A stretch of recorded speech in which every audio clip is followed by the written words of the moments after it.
रविंद्रनाथ टैगोर। देश के साहित्य जगत के लिए 7 मई का दिन इतिहास के पन्नों पर हमेशा के लिए दर्ज हुआ, क्योंकि इस दिन 1861 में महान कवि, लेखक, गीतकार, संगीतकार, नाटककार, निबंध लेखक और चित्रकार रविंद्रनाथ टैगोर का जन्म हुआ था। आइए जानते हैं उनके बारे में 10 बातें। बहुमुखी प्रतिभा के धनी रविंद्रनाथ टैगोर का जन्म 7 मई 1861 को एक बांग्ला परिवार में हुआ था। पिता का नाम देवेंद्रनाथ टैगोर और माता का नाम शारदा था। उन्होंने स्कूली शिक्षा सेंट जेवियर से ली। बैरिस्टर बनने के लिए 1878 में इंग्लैंड के ब्रिजस्टोन पब्लिक स्कूल में दाखिला लिया, लेकिन बिना डिग्री के 1880 में वापस आ गए।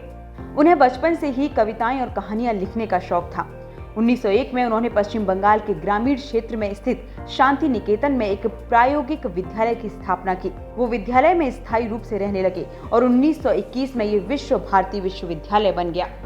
रविंद्रनाथ अकेले ऐसे कवि हैं जिनकी 2 रचनाएं 2 देशों का नेशनल एंथम बनी हैं। भारत के राष्ट्रगान जन गण मन और बांग्लादेश का राष्ट्रगान आमार सोनार बांग्ला के रचयिता टैगोर ही हैं। कम लोग जानते हैं कि श्रीलंका का राष्ट्रगान श्रीलंका मठ भी पूरी तरीके से टैगोर द्वारा बंगाली में रचित एक गीत पर आधारित है, जिसका सिंहली में अनुवाद किया गया था और 1951 में राष्ट्रगान के रूप में अपनाया गया था। रविंद्रनाथ टैगोर नोबेल पुरस्कार जीतने वाले पहले एशियाई ही नहीं, बल्कि साहित्य में अपनी प्रमुखता को चिन्हित करने वाले पहले गैर यूरोपीय भी थे। 1913 में गीतांजलि के प्रकाशन के बाद उन्हें यह पुरस्कार मिला था। साल 1915 में उनको ब्रिटिश सरकार ने नाइटहुड की उपाधि दी थी। ये उपाधि तब दी जाती है जब कोई व्यक्ति किसी विशेष क्षेत्र में लंबे समय तक कार्य करता है।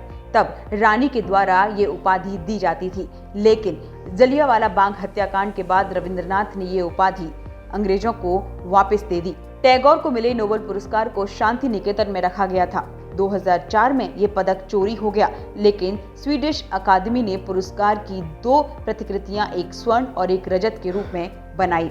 महात्मा गांधी के साथ टैगोर की अच्छी दोस्ती थी। उनके विचारों ने कई क्रांतिकारियों को प्रभावित किया था। रविंद्रनाथ टैगोर ही थे जिन्होंने 1915 में गांधी जी को महात्मा की उपाधि दी थी। अपने जीवन के अंतिम दशक में टैगोर सामाजिक तौर पर बहुत सक्रिय रहे। इस दौरान उन्होंने लगभग 15 गद्य और पद्य कोश लिखे। उन्होंने इस दौरान लिखे गए साहित्य के माध्यम से मानव जीवन के कई पहलुओं को छुआ। इस दौरान उन्होंने विज्ञान से संबंधित लेख भी लिखे। रविंद्रनाथ टैगोर ने अपने जीवन के अंतिम 4 साल पीड़ा और बीमारी में बिताए। 1937 में अंत में वो अचेत हो गए और बहुत समय तक इसी अवस्था में रहे। लगभग 3 साल के बाद एक बार फिर ऐसा ही हुआ। इस दौरान जब भी वे ठीक होते तो कविताएं लिखते थे। इस दौरान उनकी लिखी गई कविताएं सबसे बेहतरीन कविताओं में से एक हैं। लंबी बीमारी के बाद 7 अगस्त 1941 को उन्होंने इस दुनिया को अलविदा कह दिया।